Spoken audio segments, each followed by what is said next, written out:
It's no secret the border crisis has fallen into the Democrats' laps. There's no ignoring it now. We saw secret migrant flights land in New York for months. We were there. We followed the bus full of illegal migrant passengers as they were dropped off and allowed to enter this country freely. But it was only when another busload arrived on Eric Adams' doorstep that he called for the Biden administration to intervene. Friday morning, a group of migrant men, women, and children arrived straight from Texas. So we asked New Yorkers for their take on the mountain crisis that extends further than the border. Take a look. Fantastic. They should stick it right up Adam's ass because you know what? If you weren't a sanctuary city, people wouldn't be coming. It's absolutely wrong. You want to come to this country? You're more than welcome. Check in at the gate. I just, to be honest with you, I just don't know what to say about that. I think that it's just too much. It's too much on the peoples, on the American people. Mm-hmm. I like for anybody to come here, but you come here illegal. I don't hate people because they come in here illegal. Don't get me wrong now, but I think people should come legal.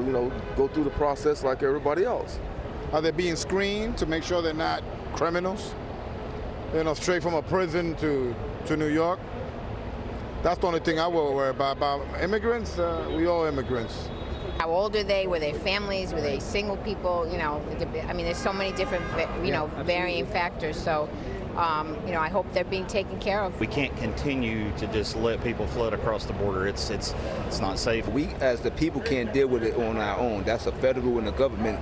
That's their problem. They're supposed to be able to have a solution for things that come up like this. The state of Texas can't do this alone. It wouldn't be happening with a different president, of course, a different administration, and it shouldn't be happening at all, but it should go back.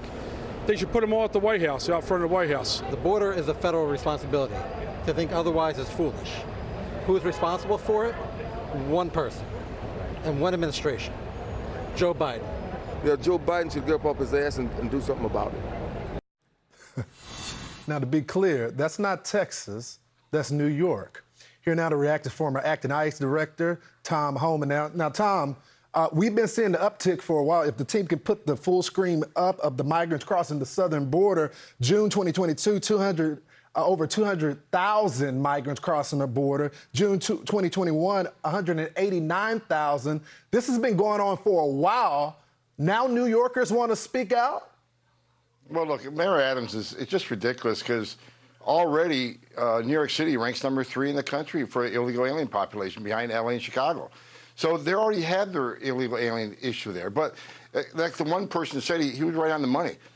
It's a sanctuary city, right? So illegal aliens are going there anyway. The sanctuary cities is a magnet that causes people to come to this country. They can go to New York City, they can get a driver's license, they can get a job.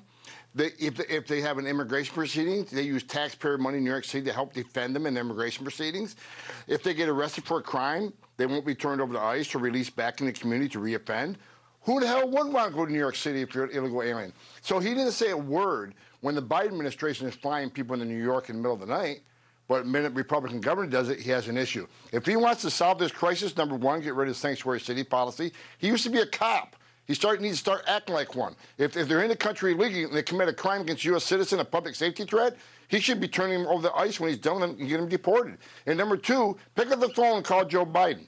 Tell him to brush off the Trump policies and secure the border and protect this country. That's what he's going to be doing. You know, Tom, they are offering the Border Patrol $10,000 to join the force after demonizing them.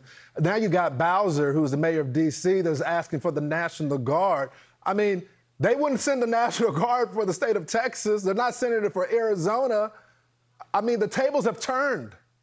Another sanctuary city in Washington, D.C., and the thing is, New York City and Washington have high crime rates, outrageous crime rates, a crime surge, but they're releasing criminal aliens to the streets every day rather than calling ICE. And as far as the Border Patrol, look, they're going to have a hard time recruiting. They've been abandoned by the Commander-in-Chief. They've been abandoned by the Secretary of Homeland Security that claims there is no surge at the border. The Horse Patrol was a huge issue for them. They did nothing wrong, and they got slandered by the President of the United States or the whole world. Look, the Border Patrol morale is at the lowest I've ever seen it. I've talked to them all the time. They're not allowed to do their job. They can't uphold the oath they took. They're not enforcing the law. They're travel agents. They process people and drive them to a bus station or drive them to the airport. They give them the taxpayer-funded airline ticket to send them to their final destination. Border Patrol morale is in the toilet, and because of that, because of this surge, 70% of them aren't even on the line anymore. They're in facilities processing, which is why you have a terrorist threat coming across the border. You have record amounts of fentanyl coming across the border. You got criminals and gang members coming across the border because 7 out of 10 Border Patrol agents are sitting in a building changing diapers, making baby formula, and making airport runs. And still no foot pursuits, and we got it right here on the screen. 56 hits between October and June of people that are on the terrorist watch list. That's straight from CBP. Tom Homan, thank you so much for joining the program tonight. Hey, Sean Hannity here. Hey, click here to subscribe to Fox News YouTube page and catch our hottest interviews and most compelling analysis. You will not get it anywhere else.